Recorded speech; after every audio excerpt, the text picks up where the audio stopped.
Hey guys, welcome to another video.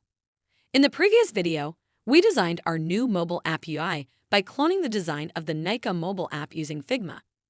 In this video, we'll learn how to export all the app design elements such as banner images, thumbnail images for menus, images for the grid blocks, and images for the scroller blocks from Figma. Currently, we're viewing our design files in the Figma app. I've named all the files from 1 to 29 to ensure they're organized in the correct order in the exported folder. To export, let's start by selecting all the elements.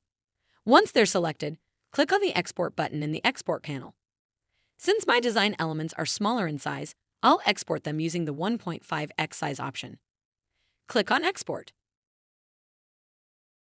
The elements are now exported, and we can find them in our exported folder. Next, we need to compress our images before uploading them to our dashboard. You can use any tool to compress them. In this video, I'll be using a free online tool called tinypng.com. We can compress up to 20 images at a time, so I'll compress them in batches. Let's start with the first 20 images.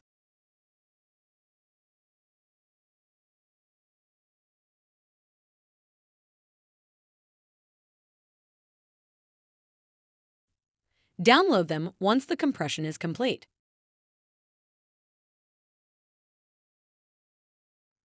For convenience, I'll move them to the original folder.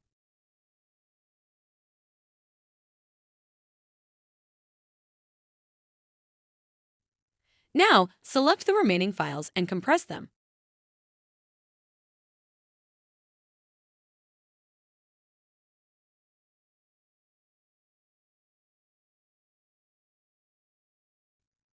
Download the compressed files.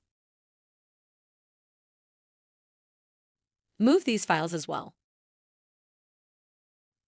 We have now exported and compressed all the files. These are the files that we'll be uploading to our Appmaker dashboard in the next video. That's it for this short video on how to export and compress your design files. See you in the next video.